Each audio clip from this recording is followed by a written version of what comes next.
Génération Comptable, c'est le podcast sur lequel vous découvrez des parcours passionnants d'intrapreneurs et d'entrepreneurs au sein de cabinets d'expertise comptable. Bonjour Thibaut. Bonjour. Merci de me recevoir aujourd'hui dans les bureaux d'efficience à Saint-Herblain. Un plaisir. Super bureau d'ailleurs, je tiens à te le dire. Et pour commencer l'épisode, est-ce que tu peux te présenter ? Bien sûr, Thibaut Jouan du cabinet Efficience, 38 ans, marié, 2 enfants, 4 et 8 ans, 2 beaux enfants. Je suis donc chef de mission et associé donc, au cabinet Efficience. J'ai une expérience de 14 ans dans le même cabinet. Donc c'est quelque chose d'un peu rare. Je suis un petit peu un dinosaure. Je crois qu'on n'est pas beaucoup à être comme moi. Je crois que je suis une exception dans les stats. Je suis arrivé en fait suite à un remplacement de congé maternité, donc en 2007. Et en fait, j'ai fait de l'expertise comptable, du commissariat aux comptes, voilà, et accessoirement, enfin même plus qu'accessoirement parce que ça me prend quand même pas mal de temps, je m'occupe de la communication du cabinet. Voilà. Après, je pense qu'on en parlera peut-être un peu plus tard dans les questions. Yes, super. Alors déjà, moi, j'aimerais bien repartir au tout début, le pourquoi du comment t'en es arrivé là, Ouais. et notamment sur la partie de tes études. C'est quoi le métier que tu rêvais de faire quand tu étais petit ? Alors, le métier que je rêvais de faire, ça tombe bien, on est en pleine Coupe du Monde. En fait, c'était footballeur professionnel à la base, parce que voilà, j'ai toujours fait du foot depuis tout petit, je suis un grand fan. Mon frère également avait fait le centre de formation de Nantes, donc je pense que ça m'avait aussi un peu porté là-dessus. Après, j'ai eu plein d'autres passions diverses. Voilà, j'aimais beaucoup la cuisine, donc je voulais être cuisinier. J'aime beaucoup l'histoire. À un moment donné, je rêvais d'être archéologue. Voilà. Alors, le métier de comptable n'est jamais arrivé, en fait, dans la shortlist de départ.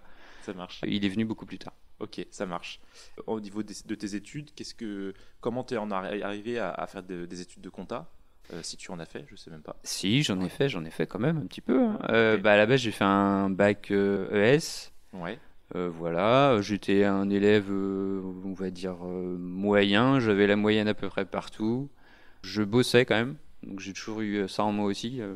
Pour s'en sortir, il faut quand même bosser. Donc j'avais pas forcément de grande facilité à droite à gauche, mais je bossais. J'aimais beaucoup le français, l'histoire, les maths, pas forcément. Moi, je suis pas un matheux à la base. J'aimais beaucoup l'éco aussi. Mine de rien, j'ai appris pas mal de choses grâce à ça. Qu'est-ce qui fait que j'ai choisi des études de compta ? En fait, à la base, je partais pour une fac d'éco, parce que c'était vraiment ça qui me plaisait. Et en fait, j'ai eu la chance d'avoir un oncle qui était expert comptable à Angers. Et en fait, il est venu me voir, il m'a dit écoute, si tu veux, je te montre le métier un petit peu. Tu viens une journée pour découvrir un peu. Et je suis venu. Vraiment, en fait, j'ai découvert un métier que je ne soupçonnais pas. Notamment, j'avais pu assister à un rendez-vous client avec lui. Et c'est là que je me suis dit, en fait, c'est pas du tout du chiffre. En fait, la compta, le chiffre, c'est un outil, mais ça permet de faire quelque chose derrière. Par exemple, conseiller le client et l'aider à voir plus loin, à avancer. Et c'est vraiment ça qui m'a intéressé. Ok, super. Et alors du coup, t'es allé en fac d'éco ? Alors, j'aurais voulu aller en fac d'éco, D'accord. mais finalement, après réflexion et justement suite à cet échange avec mon oncle, en fait, j'étais à lycée de Zeu. D'accord. Voilà, donc à Nantes. J'ai fait mes études supérieures là-bas. J'ai pas eu mon DECF tout de suite, je l'ai eu en 2 fois, et j'ai eu mon DESCF ensuite dans la foulée. Voilà. Ça marche. DECF, l'équivalent aujourd'hui du Tout DCG, à fait. et DESCF, l'équivalent du DSCG. C'est ça. Ok. Là, on sent qu'il y a les 14 ans d'expérience qui font que je parle d'un vieux diplôme. Ça marche. Donc du coup, tu fais lycée 2E tout en initial ou tu as fait un peu d'alternance ? Pas d'alternance, c'était D'accord. vraiment que de la théorie, que du cours. Avec le recul, c'est quelque chose que je regrette un peu. D'accord. Parce que mine de rien, l'alternance, ça permet justement d'avoir cette possibilité de voir un peu comment ça se passe dans le monde réel. Mhm. Certes, on arrive avec un gros bagage technique, donc c'est hyper intéressant, mais en fait, au bout de 15 jours à travailler dans un cabinet, on se rend compte qu'il y a beaucoup de choses qu'on a appris qui vont pas nous servir tout de suite. D'accord. Donc voilà. Ok. Et là, du coup, pendant ces études-là, tu te vois tout de suite travailler en cabinet d'expertise comptable ou tu envisages l'entreprise à un moment donné Non, c'était vraiment le cabinet d'expertise comptable en priorité parce que je sentais, et je pense que mon parcours m'a donné raison, c'était là où vraiment on pouvait voir un maximum de choses et vraiment continuer à apprendre tout le temps. Ok. Aller tout de suite en entreprise, pour moi, c'était pas forcément une priorité. D'accord. Et tu l'envisageais quand même pour après ? Peut-être. Alors à un moment donné, ça m'a traversé l'esprit, mais on en reviendra peut-être après sur le parcours. Mais à un moment donné, ça m'a traversé l'esprit. D'accord. Comme beaucoup de gens, je pense qu'au bout d'un moment, ont de l'expérience dans un cabinet. Voilà, c'est un métier quand même où qui est prenant. Il y a beaucoup de temps à passer. Donc c'est vrai que l'expérience entreprise peut être aussi intéressante. Ça marche. Tu valides ton DESCF et qu'est-ce qui se passe après? Comment ça se passe ta recherche de cabinet? Et la chance qu'on a dans notre profession, et c'est encore vrai aujourd'hui, et c'était vrai à l'époque, c'est qu'on peut trouver rapidement du travail. D'accord. Donc en fait, j'ai trouvé donc ce remplacement là de congé longue maladie. Je me suis trompé tout à l'heure, c'était pas maternité, c'était longue maladie. Donc à l'origine, c'était au cabinet Bonnet à La Chapelle-sur-Erdre, qui appartenait donc au cabinet Lambion, et c'est là que j'ai découvert un petit peu le métier. Voilà, et puis petit à petit, de fil en aiguille, après, je suis venu intégrer le cabinet Lambion à Orvaux, et puis aujourd'hui, on est à Saint-Herblain. Mais ça, c'est toute une histoire. Ça marche. Tu rentres dans la vie active, tu fais ce remplacement de congé maladie. Tu arrives à quel poste dans le cabinet? Et j'arrive en tant que collaborateur comptable, alors plutôt junior, hein, mais avec tout de suite quand même un petit portefeuille à gérer, donc assez rapidement. Okay. Donc il y avait un petit challenge quand même parce que j'avais vraiment pas d'expérience. Effectivement. Et heureusement, il y avait des gens qui étaient là aussi pour m'aider, pour me former. Voilà, donc ça m'a permis de découvrir le métier. Mais oui, c'était un petit challenge quand même. Mais je regrette pas parce qu'au final, ça m'a un peu sorti de ma zone de confort. Voilà, où tu arrives un petit peu en mode tranquille et tu découvres ton métier. Non, là, il fallait vraiment aller tout de suite dans le bain et c'était pas mal. Pas mal. Et c'était quoi comme type de portefeuille? C'était de l'expertise comptable principalement. Voilà, alors. Et la clientèle, c'est plutôt ça. Là, le problème, c'est que alors moi, tu parles à quelqu'un qui a pas de mémoire en fait. Donc je peux pas trop dire. Après, j'ai encore des clients qui datent de cette époque-là. Alors, tu vois, j'avais une station-service. Voilà, dans la maçonnerie aussi, j'ai encore un client qui est maçon, qui a une entreprise de maçonnerie. Voilà, donc assez divers en fait. Oui, c'était pas spécialisé. Non. Tu aurais pu commencer par exemple sur, on va dire sur les MLP ou juste comme ça en disant t'es junior donc on te donne des dossiers pas trop compliqués. Non, tout de suite, c'est vrai que j'ai eu un peu de diversité et c'est ça qui est génial aussi. Alors, ce que je trouve, moi, dans le métier, c'est qu'on fait vraiment plein de choses et qu'on voit plein de secteurs différents. Ça marche. Et du coup, pourquoi avoir choisi cabinet Bonnet à ce moment-là Pourquoi c'est que je cherchais et que j'ai trouvé en fait. Ça c'est un concours de circonstances. À l'époque j'avais rencontré Monsieur Lambion un samedi matin, je me rappelle, pour l'entretien et puis ça s'était bien passé. Dans le courant de l'entretien, il y a Stéphane Gauthier qui était arrivé, qui est associé du cabinet également encore aujourd'hui. Et voilà, j'avais senti que le feeling passait vraiment bien. Et je pense que c'était réciproque de leur côté et puis ça s'est fait comme ça quoi. Ok, super. Il ne faut pas plus. Non. Ce poste de collaborateur, tu le gardes. Alors après, les intitulés peuvent varier selon les cabinets, mais c'est vrai. Comment ça se passe? Tu restes combien de temps à peu près à ce poste? Je l'ai gardé, je dirais au moins. Alors c'est vrai que chez Efficience, la notion entre chef de mission, responsable de portefeuille et collaborateur comptable, tout ça c'est un peu mélangé en fait. Ouais. Mais oui, j'étais en charge de mon portefeuille tout de suite. Petit à petit, mon portefeuille s'est développé. À côté de ça, j'ai commencé à accompagner aussi d'autres collègues sur des dossiers un petit peu plus importants, notamment pas mal de groupes de sociétés, tout ça, parce que c'est des notions que j'aime bien. La notion de groupe, intégration fiscale, tout ça, j'aime beaucoup. Voilà, donc j'ai découvert un petit peu cette partie-là. À côté de ça, j'ai commencé donc mon DEC. J'ai fait le stage. D'accord.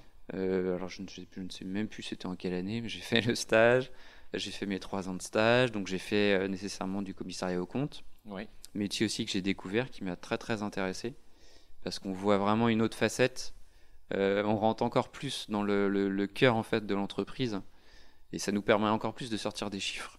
Et je trouve que de faire de l'expertise comptable, de faire du commissariat aux comptes et l'expertise comptable, c'est vraiment intéressant. Donc si d'aventure ceux qui nous écoutent peuvent garder ce schéma d'idées, ça peut être intéressant pour eux en fait, pour leur carrière, parce qu'on voit vraiment plein de choses. Et d'ailleurs, alors question curiosité, comment ça se passe alors cabinet Lambion et cabinet Bonnet deviennent Efficience à un moment donné? Ouais. Et en fait, il y a eu fusion. Déjà, il y a eu rapprochement géographique des deux entités. On s'est tous retrouvés à Orvaux, au Forum d'Orvaux. Et après, de là, naturellement, en fait, il y a eu fusion avec la reprise en fait par Lydie Marchais-Renaud et Stéphane Gauthier. D'accord. Voilà, et puis création d'une nouvelle entité avec un nouveau nom, pour vraiment commencer une nouvelle aventure en fait. Ça marche. Tous ensemble. Ok. Du coup, alors la suite pour toi après, donc tu as ce poste de collaborateur comptable où tu as ton portefeuille qui évolue, qui s'étoffe. Tu fais des missions de commissariat, tu fais ton stage. C'est ça. Tu vas au bout du... Alors, je vais au bout du stage. Ouais. Je commence à passer mes écrits. J'en valide un. Alors, c'est pas la déonto, c'est la révision que j'ai eue. La déonto, je la repasse l'année suivante. J'arrive pas à la voir. Je sais pas pourquoi. Pourtant, il paraît que c'est la plus facile, mais c'est pas grave. Donc, peut-être que inconsciemment, je sais pas, je voulais pas aller au bout. Et accessoirement, enfin, même pas accessoirement, en fait, j'ai eu la naissance de mon premier enfant. Ça m'a fait prendre quand même conscience que notre métier était déjà bien prenant. Je me voyais pas passer l'étape supérieure, travailler tard le soir, travailler le week-end. Déjà, je trouvais que j'en faisais pas mal. Je voulais aussi profiter de ma vie personnelle, de Bien ma sûr. vie familiale. J'ai fait ce choix-là, en fait. Ok. J'ai fait ce choix-là d'arrêter. J'en ai parlé à Stéphane et Lydie. Et puis petit à petit, au gré des réflexions, à un moment donné, je me disais, est-ce que je reste aussi au cabinet? Est-ce que je veux pas avoir une entreprise, par exemple? D'accord. Est-ce que ça aurait pu être aussi cette opportunité-là? Parce que j'avais vu quand même beaucoup de choses en cabinet. Et de là, en fait, de fil en aiguille, en discutant, ils m'ont proposé donc ce challenge-là de la communication. Vraiment, parce que c'est quelque chose qui manquait au cabinet et c'était quelque chose d'intéressant en fait à développer. Et à côté de ça aussi, ils m'ont proposé le fait d'être associé. Donc j'ai réfléchi, j'ai pris mon temps et j'ai dit banco en fait. Ça marche. Parce que la communication, même si j'avais aucune formation particulière, c'est vraiment quelque chose qui m'intéressait et je voyais qui manquait un petit peu au cabinet. D'accord. Donc je me suis dit on y va. Ok. Voilà. Et alors du coup, dans la partie communication, tu t'occupes de quoi exactement? C'est très difficile à définir parce qu'il y a quand même beaucoup de choses. Mais ça va être l'animation des réseaux sociaux, ça va être la gestion de l'événementiel, ça va être l'animation du site internet, les articles. On organise régulièrement des soirées pour nos clients. Tout ça, ça prend du temps d'organisation, de préparation. Donc ça, c'est un petit peu moi qui m'en occupe avec Lydie. Et à côté de ça, je me suis découvert une petite passion pour la vidéo. Donc j'aime bien en fait faire des films, faire du montage. Voilà, donc j'ai pris plaisir à faire ça et je continue à le faire. Donc voilà. Ça marche. Et c'est quelque chose des choses que tu faisais à titre personnel avant? Un tout petit peu, Ouais. dans le cadre familial, tu vois bien, on fait des photos, on fait des films, tout ça. Et puis de fil en aiguille, on se dit, ce serait peut-être bien de faire un petit film, une petite vidéo. Donc Ouais. j'aimais bien faire ça en fait. Ça marche. Et je me suis dit, pourquoi pas le faire au cabinet. Ok, trop bien. Mm. Et aujourd'hui, tu as du temps dédié spécialement pour ça? C'est ça. Ok. Ouais. Alors je fais toujours de l'expertise comptable, je fais toujours du commissariat aux comptes, et à côté de ça aussi, j'ai la partie communication à gérer. Ça marche. Ça fait un gros planning. Ça fait un bon planning. Ça fait un bon planning avec déjà que le planning est bien chargé pour la partie commissariat expertise. La com, c'est aussi beaucoup d'exceptionnels, il faut réagir un petit peu au dernier moment. Donc mêler tout ça, c'est compliqué des fois. Ça marche. Ouais. Et là, tu disais, ils t'ont proposé aussi l'association? Oui. Ok. Et donc, du coup, ça s'est fait en même temps, tu as pris ce poste un peu de Ça, communicant. Tout à fait. Tout s'est un petit peu enchaîné en même temps. Ça marche. Rien de plus là-dessus. Tiens. Et aujourd'hui, au cabinet Efficience, vous êtes 3 associés? Alors, on est 4 maintenant. 4 associés. Depuis juillet, une nouvelle D'accord. personne qui est rentrée, Nadia, qui, comme moi, était là depuis longtemps. Ouais. Et qui est chef de mission depuis très longtemps et qui a toute sa place en fait parmi nous Super. pour cette partie-là. Je trouve ça super parce que ça montre un exemple de cabinet qui n'attendent pas forcément le diplôme d'expert comptable, même si tu n'étais pas loin, on va dire. Et pour s'associer, en fait, il y en a de plus en plus qui le font. Et je trouve ça bien de pouvoir le proposer, le fait que ça ne freine pas en fait l'évolution.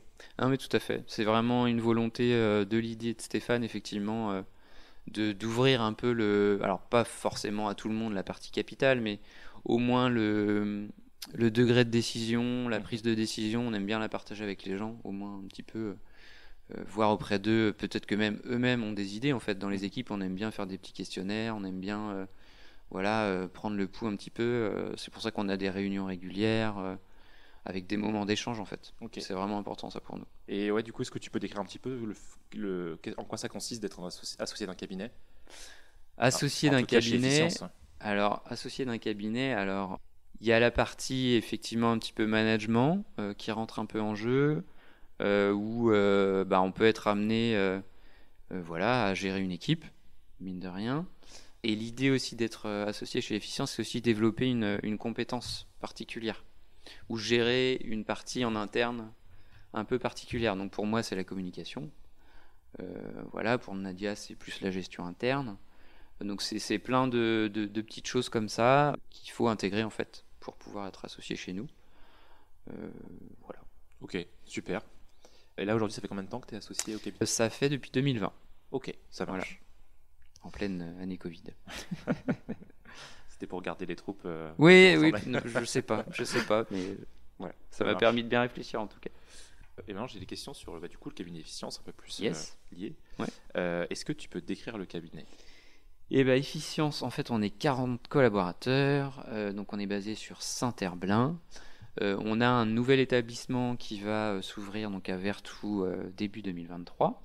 Ok. Donc voilà, il y a une partie aussi Sud-Loire qu'on aimerait bien développer. Donc il y a 2 experts comptables, Lydie Marché-Renou, et il y a David Vance qui a intégré également le cabinet. Voilà, il y a quand même des chefs de mission avec une bonne expérience. La moyenne d'âge de mémoire, on doit être à 38-39 ans, donc je suis juste à la moyenne. Voilà, c'est ça. Voilà, donc 40 personnes, avec des chefs de mission, des collaborateurs, un pôle social également, qu'on a un petit peu plus structuré avec l'arrivée donc, de Yann, qui est chargé un petit peu de superviser le service social. On a également un pôle juridique qu'on a mis en place avec l'arrivée de juristes, qui est en train de s'étoffer également. L'idée, c'est vraiment de développer un petit peu toutes les missions annexes à notre mission principale d'expertise, hein, mais ça, je crois que tous les cabinets du moment ont conscience de l'enjeu un petit peu et de l'avenir, et que faut se positionner aussi sur plein de missions, donc c'est un peu notre objectif. Après, c'est quoi travailler chez Efficience? En fait, il y a une hiérarchie assez horizontale, je pense qu'on peut le dire, et je pense que les gens qui sont ici pourraient aussi témoigner pour le dire. Il y a pas mal de gestion de projets internes, on essaye vraiment d'inclure les gens dans le processus de décision, comme je disais. C'est pour ça qu'on a créé un petit moment sympa tout au long de l'année qui s'appelle les EFI Academy. D'accord. Où vraiment on est en mode gestion de projet, et l'idée c'est de créer un petit peu des groupes sur différentes thématiques. Alors ça peut être pour améliorer les process internes du cabinet, ça peut être pour réfléchir sur des nouvelles offres pour les clients. Voilà, donc on essaye régulièrement comme ça de se réunir et de réfléchir sur des thématiques et de proposer en fait des solutions. Et tous les collaborateurs peuvent proposer des choses. Exactement, l'idée c'est, même nous on participe dans les groupes en tant qu'associés, mais on n'est pas là en tant que décisionnaire forcément, et on n'est pas là en train d'imposer notre point de vue. L'idée c'est un espace libre où chacun communique, chacun s'exprime, et après on en voit bien ce qui ressort. Après c'est nous qui prenons la décision un petit peu au final aussi, mais au moins ça permet vraiment d'avoir l'ensemble des idées. Ok, super. C'est quoi la culture chez Efficience? La culture chez Efficience. Tu as commencé déjà un peu à l'exprimer. Mais... Ouais, alors c'est ce que je disais, pour moi on est plutôt sur une hiérarchie assez horizontale. Il n'y a pas trop de bataille sur les boni, mali chez nous en fait. Donc sur cette partie-là, on est plutôt, on n'est pas intransigeant sur cette partie-là. Après, le petit point négatif, parce qu'il y a forcément des points négatifs, c'est la partie process interne où on est toujours un petit peu en mouvement, en phase de réflexion, d'où les EFI Academy. Donc il y a plus de gens à donner leur avis, donc forcément la décision aussi parfois prend un peu plus de temps, mais ce qui est normal. Il y a des logiciels qu'il faudrait changer, des façons de travailler qu'il faudrait changer, donc c'est des process qui se mettent en place petit à petit. Mais voilà, ça prend un peu de temps. Ça marche. On est sur le dossier. Oui, puis t'as une taille 40 personnes, c'est ça. C'est à la fois petit et en même temps gros, c'est qu'on peut t'as envie de bouger rapidement, et en fait il y a déjà des choses qui sont mises en place, donc on ne peut pas le faire non plus c'est ça. comme on voudrait. Et après on n'est pas trop un cabinet comptable comme on l'entend vraiment, avec une sectorisation des activités. Telle personne elle fait de la tenue, donc elle va faire que de la tenue, telle personne il fait du social, il va faire que du social. On essaye vraiment un petit peu de mélanger aussi les gens entre eux. Par exemple, quelqu'un qui va venir faire de la tenue chez nous, très rapidement il va être associé aussi à la révision. L'idée c'est de l'inclure dans le process de révision, qui prennent contact régulièrement avec le client, déjà qu'ils s'investissent pour aussi lui laisser le champ pour qu'il progresse naturellement dans son métier. Et l'idée c'est aussi de faire pas mal de transversalité dans les missions et entre les pôles, Alors c'est quelque chose qu'on essaye de mettre en place avec vraiment des moments d'échange entre par exemple le responsable social, le responsable comptable d'un même dossier pour vraiment qu'ils échangent sur les problématiques du client et pourquoi pas aussi inclure le client en fait dans le cadre de cette réunion.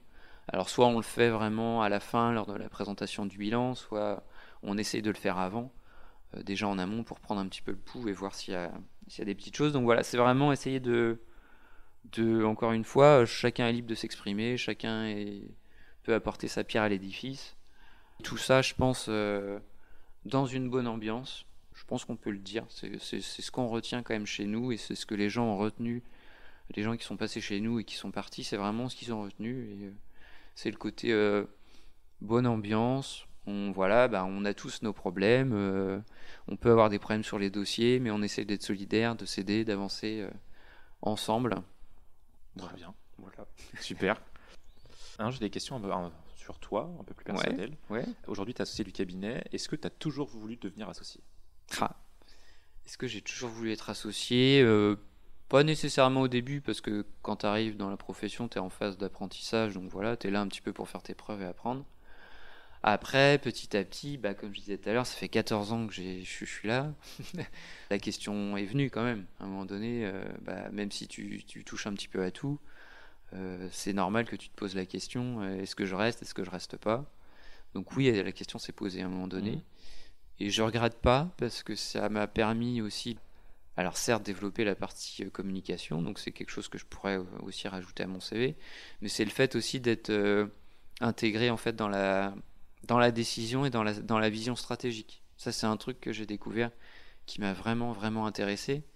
Et c'est le côté aussi, ça te permet un peu de te sortir la tête de la prod et de prendre du recul un peu et te dire, attends, ok, tu fais tes bilans, tu fais tes dossiers, mais pourquoi, pour qui, pour quel client, pourquoi tu fais ça, tout ça. Et ça m'a permis vraiment de prendre de la hauteur et de découvrir que un cabinet, c'est une entreprise qui a des problématiques en interne, de RH, qui a des problématiques de prospect client, enfin il y a plein de sujets. Et voilà, le fait de devenir associé, intégrer aussi également le comité de gestion, j'en ai pas parlé, en fait on se réunit une fois par mois justement pour traiter de ces problématiques et essayer d'avancer. Ça fait grandir en fait, ça fait voir plein de choses, donc c'est vraiment, je peux que le conseiller aux gens s'ils ont cette chance-là et cette opportunité-là. Alors certes, c'est un investissement à la fois financier et personnel, ça prend du temps, mais c'est que du positif. Du positif.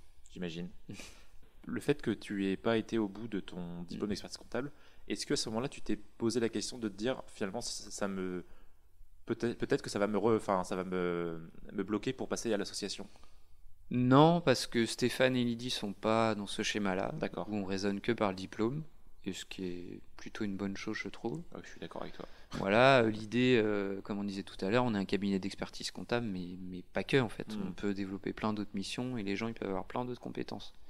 Donc le fait de faire de la promotion interne comme ça, moi je trouve ça hyper bien. Oui, c'est super. Et c'est d'autant plus challengeant pour celui qui arrive, qui n'est pas expert comptable, tu vois, de faire vraiment ses preuves. C'est vraiment hyper challengeant. Pour moi, ça m'a boosté, mais fois 10 000. Est-ce qu'il y a un secteur d'activité que tu affectionnes plus particulièrement qu'un autre ? Oh non. Moi, je suis quelqu'un d'assez curieux. Alors, j'aime quand même plutôt la partie plutôt TPE, PME avec un peu de salariés quand même. D'accord. Je t'avouerai, j'aime bien quand même quand il y a un petit peu de salariés. La notion de groupe, de holding, tout ça, j'aime bien parce qu'il y a quand même beaucoup de problématiques. Cette partie-là, j'affectionne. Après, les dossiers entre guillemets un peu plus petits, c'est vrai que j'en fais moins aussi. C'est peut-être quelque chose où j'ai un peu moins d'appétence.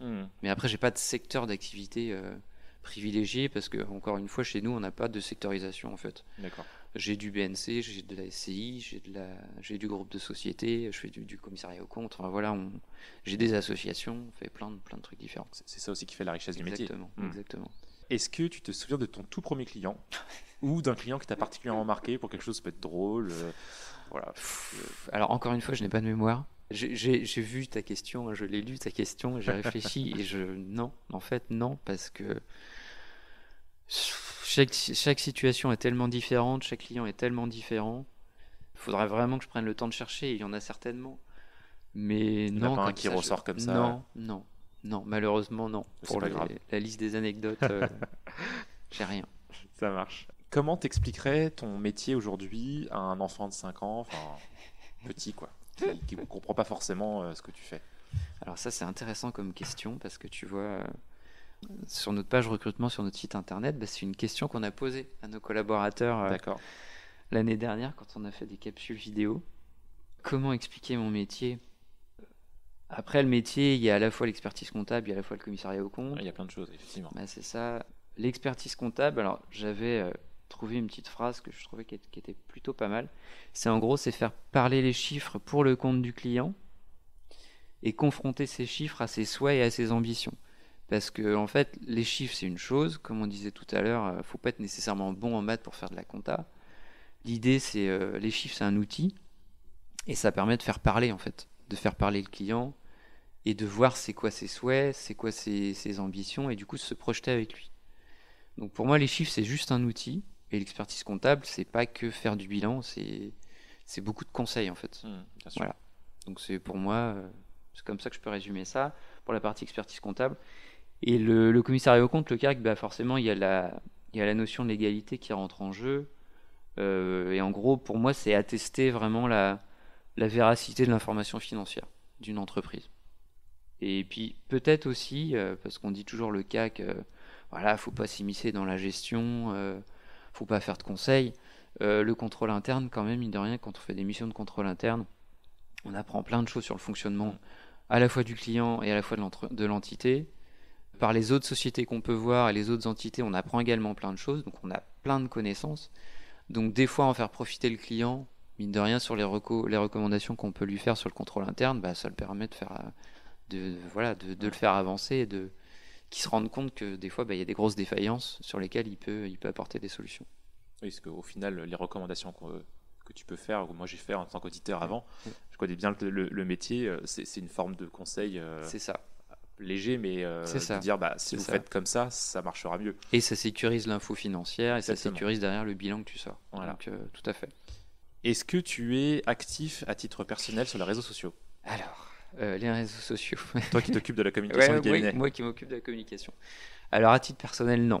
C'est vrai que moi j'ai jamais pris ce virage-là à titre personnel. Peut-être parce que je suis un peu peut-être pudique sur ma vie personnelle, mais j'ai du mal à voir l'intérêt que les gens pourrait avoir sur ma vie personnelle. Donc je poste pas grand chose. J'ai un compte Facebook que je n'ai pas dû utiliser depuis 10 ans, je pense. Après, les réseaux privés, genre WhatsApp, tout ça, là je trouve par contre que ça peut avoir un intérêt. Où vraiment c'est de l'échange instantané et tu partages vraiment avec des gens que, entre guillemets, t'apprécies. Voilà, t'as un cercle restreint et ça me va bien. Ça marche. Et tu les utilises pour le pro? Oui, alors par contre sur le pro, le perso pro un peu. Ouais, alors sur le pro par contre là je trouve que ça a du sens. Moi j'utilise beaucoup LinkedIn, qui pour moi est une des meilleures plateformes vraiment pour la partie professionnelle. Voilà, une page efficience, on peut la faire vivre, on peut apporter quand même plein de choses pour parler de la vie du cabinet. Donc oui, pour moi LinkedIn c'est un bon vecteur. Après voilà, il y a toujours le site internet aussi derrière là qui est là pour apporter du flux, mais LinkedIn ça reste un bon outil. Ça marche. Et toi tu penses qu'il faut y être sur les réseaux sociaux, notamment pour le pro là? Alors pour le pro oui, le pro effectivement il faut se positionner, clairement. Ça marche. Là il y a plus le choix. Alors du coup, à côté de ta passion pour la compta, le commissariat aux comptes et la communication, c'est bien amené. Est-ce que tu as d'autres passions ou hobbies? Oui, le foot déjà. Voilà, le foot. On est en pleine Coupe du Monde, même si elle est un peu polémique cette Coupe du Monde. J'ai voulu boycotter les premiers matchs et je n'ai pas réussi. Donc, mais à culpa. Non, le foot effectivement. La photo vidéo. Voilà, j'ai découvert ça, j'aime beaucoup. Le golf que j'aime bien aussi. Après, je sais pas, la PS4, est-ce que ça compte? Le chocolat, je sais pas si ça compte, mais voilà, tout compte. Ouais. Voilà. Ça marche. Est-ce que tu as une actualité à partager, que ce soit sur toi ou sur le cabinet? Alors, sur le cabinet, c'est un événement qui a été passé, mais que je voulais en parler aussi parce que ça nous a quand même pris pas mal de temps en organisation. On a en fait organisé un tournoi de badminton intercabinet la semaine dernière. C'était la ça. première édition. On est hyper contents, ça s'est super bien passé. Voilà, on avait 130 participants, 30 équipes. C'était génial. Vraiment un pur moment de convivialité, dans une bonne ambiance, dans le froid. Par contre, on a eu un peu froid, mais c'était vraiment bien. Donc, expérience à renouveler. Et là encore, c'était de l'événementiel. C'est quelque chose qu'on découvrait un petit peu. Alors, on a fait ça en co-organisation avec le comité départemental de badminton, hein, quand même, heureusement qu'ils étaient là aussi pour nous aider. Mais voilà, on s'est lancé dans ce challenge et ça a bien marché, donc on est très content. Et on va renouveler l'édition. On est parti là-dessus. Ouais, si, on est parti là-dessus pour renouveler l'année prochaine. C'est super. Voilà. Pour inscrire un peu l'événement dans le marbre, on va essayer de faire ça. Ah, c'est super. Moi, j'ai connu il y a quelques années les tournois de foot intercabinet. Ouais. J'en ai participé à plusieurs et je trouve ça bien que sur d'autres sports, ça se lance, notamment le badminton. Alors moi, j'en faisais, donc je trouve ça super. J'en ai fait pendant 10 ans, donc forcément, c'est top. Je pense qu'il faudrait que sur d'autres sports encore, il y ait des choses qui soient faites. Comme ça permet d'inclure tout le monde parce que... je suis tout à fait d'accord avec toi parce que le foot, effectivement, c'est bien. Alors moi, je viens du foot, donc ça m'allait très bien. Tous les ans, on participe au tournoi de foot. Après, ce qui est un petit peu embêtant, c'est que même s'il est ouvert à la gente féminine, au final, ça reste un tournoi très masculin, avec un petit peu de compétition des fois. Donc on voulait vraiment faire un événement un peu plus cool et trouver effectivement un sport qui permette cette mixité plus facilement. Donc le bad s'y prête hyper bien pour ça. Donc, on est très content. Tu peux, c'est très bien. J'ai suivi ça sur les réseaux. Oui. Je trouve ça super. Alors maintenant, j'aimerais parler d'un sujet qui me tient à cœur et qui me tient à cœur chez Lamaconta, c'est la marque employeur. Qu'est-ce que vous faites chez Efficience pour attirer des nouveaux collaborateurs ? Alors ça a fait l'objet d'une grande phase de réflexion l'année dernière où on avait besoin de recruter quand même 5 personnes. Ces 5 personnes, à la fin, sont arrivées en septembre. Donc c'est-à-dire que le travail qu'on a fait était plutôt porteur. Parce que la marque employeur, on l'a déployée un petit peu, mais pas beaucoup. On est beaucoup passé par des cabinets de recrutement pendant un petit moment. On avait pris contact à l'époque, je me rappelle, avec Lamaconta, je ne sais plus, il y a 3-4 ans. On n'avait pas forcément insisté sur ce vecteur-là. Donc on s'est dit, en fait, début 2022, non, il faut vraiment faire quelque chose. Donc ce qu'on a fait, c'est qu'on s'est revu. On a revu un petit peu notre page Lamaconta. On a essayé de faire vraiment des efforts de notre côté pour... activer cette partie-là. À côté de ça, donc on a mis aussi une page recrutement en fait sur le site internet, vraiment une page dédiée au recrutement. L'idée, c'était aussi d'inclure en fait des collaborateurs vraiment dans la présentation du cabinet, un petit peu qu'ils expliquent comment ça se passe chez nous, d'où justement les capsules vidéo qu'on a fait avec cette fameuse question: est-ce que tu peux expliquer ton métier à un enfant de 5 ans ? Avec un formulaire aussi de candidature donc à la fin de notre page. Donc ça a bien porté ses fruits. À côté de ça, on a essayé aussi d'être présent sur les salons de recrutement au sein des écoles, notamment l'IAE. Cette année, on s'était positionné à Nantes pour présenter un petit peu le cabinet. Après, c'est beaucoup aussi de bouche à oreille, mine de rien encore. L'influence de LinkedIn, mine de rien, n'est pas à négliger, parce que ça permet quand même de relayer pas mal de choses. Voilà, donc on a mis cet ensemble d'actions en place. Les candidats, donc on les a reçus. Ce qu'on a fait, ce qu'on a aussi vraiment décidé, c'est de faire vraiment un support de présentation pour Efficience. Donc c'est un support PowerPoint qui explique un petit peu qui on est et vraiment axé recrutement. Et ça, je pense que ça a plu aux candidats. Parce que l'idée, c'est vraiment d'être transparent, d'expliquer un petit peu qui on est, comment on fonctionne. Et ce qu'on a fait aussi dans le cadre de certains de ces entretiens, on a inclus en fait un des chargés de portefeuille qui allait éventuellement s'occuper de la personne, qui allait être référente le temps que la personne aussi prenne possession réellement de son poste. Du coup, ça permet un petit peu dans l'échange, ça permet un échange un peu plus détendu pour le candidat, parce que voilà, il peut un petit peu vraiment demander à la personne comment ça va se passer concrètement quand il va prendre le poste. Plutôt très positif donc sur cette saison passée, parce qu'on a réussi à remplir nos objectifs de recrutement, donc on est très content. Super. De toute façon, moi, je trouve ça super d'inclure les collaborateurs. Nous, on le fait en interne aussi. C'est pas forcément sur le même poste, parce qu'aujourd'hui, on est une petite équipe de 9, donc on n'a pas forcément des personnes sur tous les postes, mais on essaie d'inclure à un moment donné où on laisse 2 personnes de notre équipe avec le potentiel nouveau collaborateur qui peut nous rejoindre, et du coup lui parler de façon un peu plus libre et de poser des questions sur comment ça se passe, l'ambiance, le travail au quotidien.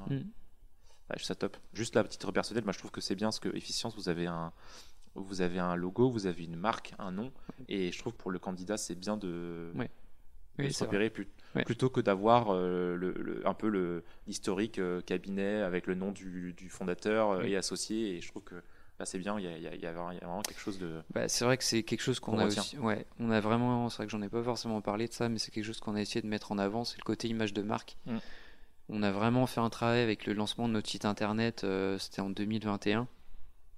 L'idée, c'était vraiment, on lance notre site internet, on lance notre nouvelle identité, et c'était comment on décline cette identité en fait sur tous les supports, comment en interne aussi on mobilise les gens et on leur explique pourquoi c'est important en fait d'avoir une image de marque et pourquoi eux aussi c'est les premiers vecteurs pour transmettre cette image. Et les gens ont plutôt bien compris et voilà, maintenant ça permet d'avoir une image de marque claire à la fois pour les clients et à la fois pour les collaborateurs en fait. C'est super. Qu'est-ce que vous faites pour fidéliser les collaborateurs?